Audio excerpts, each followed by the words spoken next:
Hello, and welcome back to the channel. It feels like a lifetime since I posted anything on here. I've been a little bit busy, but I have a much clearer schedule, so I just wanted to thank everybody who subscribed while I was away.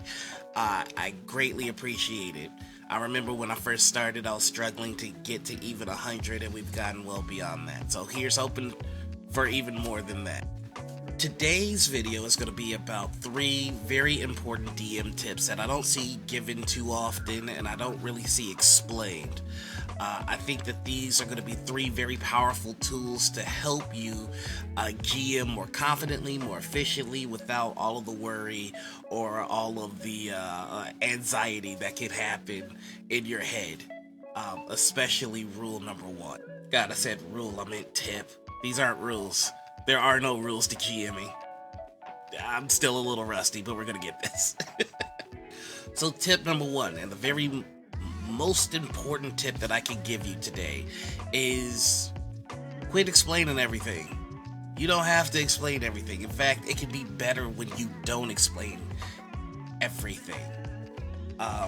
In the world of magic, in the world where things like legend lore and identify exist, the unknown becomes even more potent and powerful.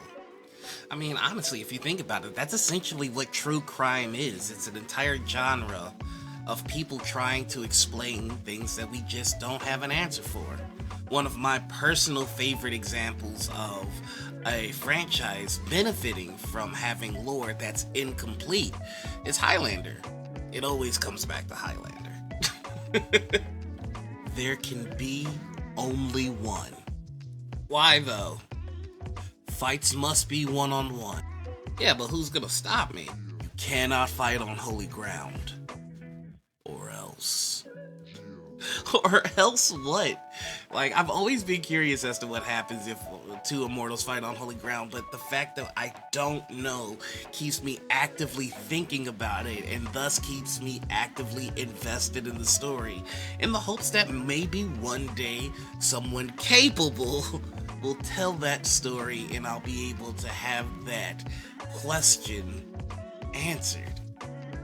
That's the beauty of leaving some things ambiguous and having the people in your world honor that ambiguity. It makes you want to know. Badly. Now, I've kind of shown that not answering everything can be beneficial. I mean, you have true crime, we still want to know who the Zodiac Killer is. You've got lore in which answers aren't given, like Highlander, but let's take a look at the flip side of things, where we do define something that was previously undefined, or at least left a bit murky. I'm sorry, folks. I'm bringing up midichlorians. For the uninitiated, or for those that just don't bother with Star Wars, for a very long period of time, the Force was seen as this spiritual thing. It was the bonds that tied all things together. It was very mysterious and potent and powerful and omnipresent. It was just this thing that anyone and everyone could gain access to because we are all in the Force. And then Phantom Menace came out. Ugh. And it turns out that midichlorians are, and I'm not looking this up, I'm just doing this off of recollection, so I'm sure somebody in the comments is gonna give me the exact definition of what midichlorians are, but to my recollection, midichlorians are microbiotic organisms that can quantify one's ability to manipulate and use the Force. And Anakin Skywalker had a large number of midichlorians, so he's the chosen one. He's destined to do things with the Force, and it was disappointing. I think there has to be a few questions that you have to ask before you define something that was undefined. I think there has to be certain questions that you ask yourself before you put a tether on the abstract, and that is, what does the story gain from you doing this? Does the loss of the presence of this thing, is it worth the definition that you're going to put on it? Is the trade-off worth it? Because if it's not, maybe don't do it. Maybe leave that mystery. Now, on the other side of the spectrum, we have making sure that you don't leave everything undefined. You've got to have some answers, but you don't have to have all the answers, and that's the key to this tip. On the one hand, you have midichlorians completely grounding the Force and thus taking away some of its omnipresence, taking away some of its majesty. But on the opposite side of that, we have Lost. Now, I'm not going to run through the entire series of Lost. I'm not even going to do a little bit of a summary because honestly I couldn't if I wanted to. But Lost is a show notorious for creating more mysteries without ever answering any questions. The show ended with more questions than answers, and nobody could really decipher what the entire experience was about at all. And that is what we want to avoid. We want there to be some foundation. There needs to be some concrete things that your players know for sure.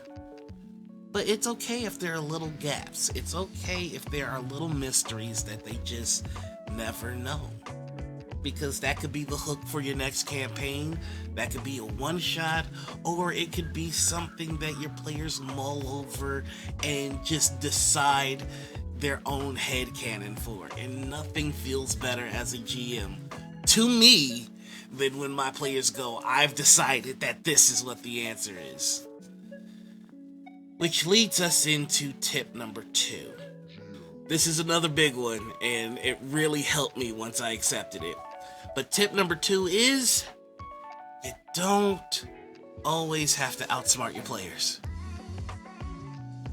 Sometimes it's okay to let them be right. In fact, it's empowering to let them be right. I don't know why that's so difficult, but it was one of the more difficult things that it took for me to learn. Because you always want to feel like you're one step ahead of your players, but if you're always one step in front of your players, that means that they're always behind. And our job here, our goal is to make them feel like heroes. It's kind of hard to feel like a hero if you're always one step behind. Kind of feels hard to be a hero if you're a stormtrooper, you know? Stormtroopers to me are quintessentially the one step behind person. So don't leave your players in the dust. Sometimes let them run ahead of you.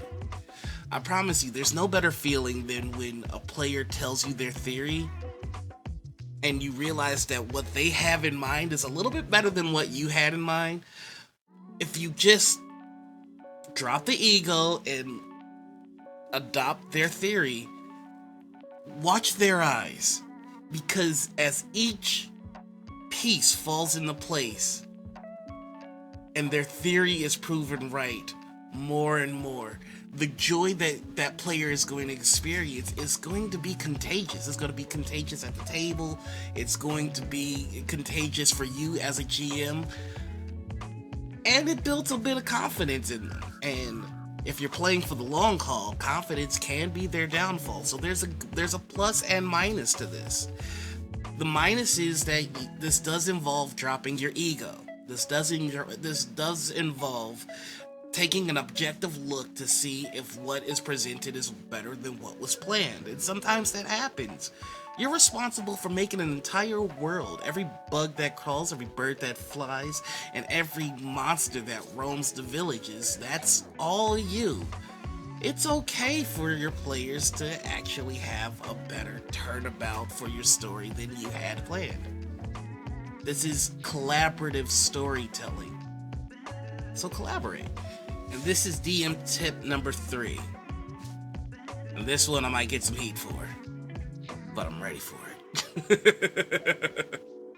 You tell the story, your players tell the story, the dice are there, and the rules are guidelines. It's very important that you remember that.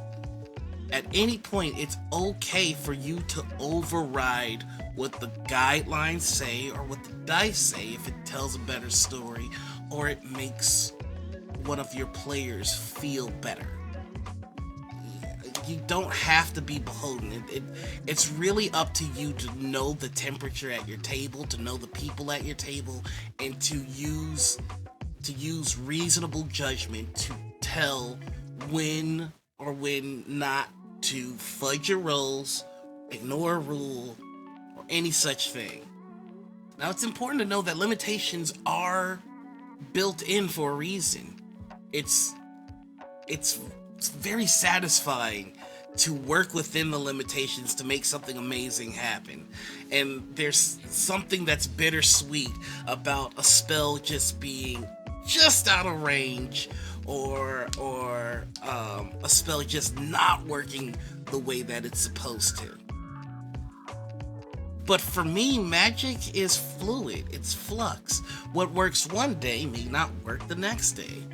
Maybe tackling an opponent through a dimension door involves just being faster than the spell, at which case I don't see any reason why a high enough athletics roll shouldn't allow someone to tackle someone who is unwilling into a dimension door. But that's something that I worked out with my table, with my players, in a moment of high tension, and it fit narratively.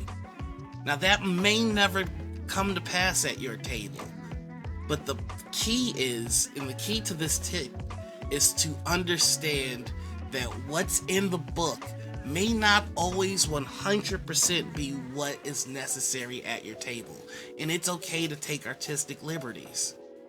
Now, part of understanding if this is something that's appropriate for your table is to understand how your players like to play. If you are at a table filled with people that love to open the book, go to the page with the rule, and point it out, then chances are they're not going to be fans of you fudging rolls or changing rules on the fly. Now, if that's the case and you're a GM that wants to do that, but you're playing at a table that doesn't want to do that, then this is where communication is going to be key in order for your game to be successful. And sometimes GMs just don't match their players and players don't match their GMs, and there's nothing wrong with that. Luckily, we are in a renaissance for TTRPGs, and there is no shortage of people who want to play. So if you're at a table right now that just doesn't fit your vibe, it's okay to walk away and find a new table. This is supposed to be fun, and this is collaborative storytelling. I like to consider it like a musician's jam session. Sometimes genres just don't mix. Sometimes they can mix in interesting ways, but it always involves both parties needing to bend to accommodate the other side. And if one side isn't willing to bend, then the other side bending even more is not going to work, because you'll break yourself. So, tip number 3, know your table and don't be beholden to the rules of the die.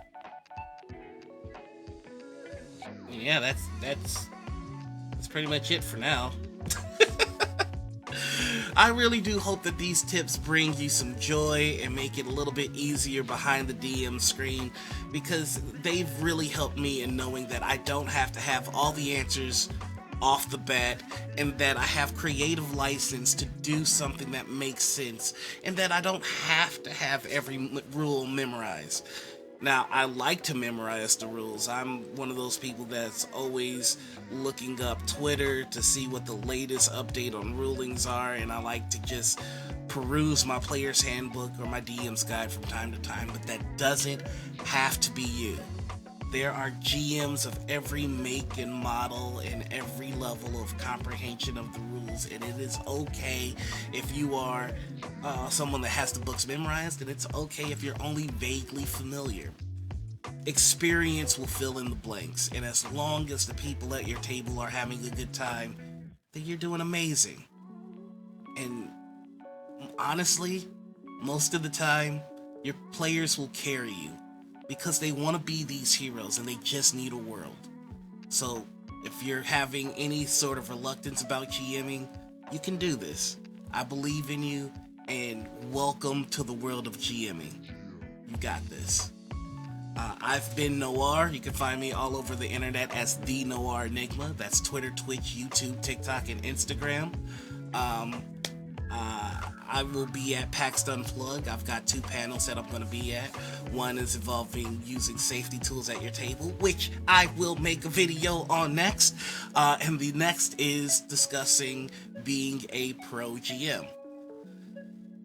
It'll be fun. But other than that, thank you so much for watching. Do all the things that YouTubers tell you to do in their videos. Please click like and subscribe, I guess. Share the video if it was informative for you. And again, good luck out there. And welcome to the world of GMing. You'll like it here.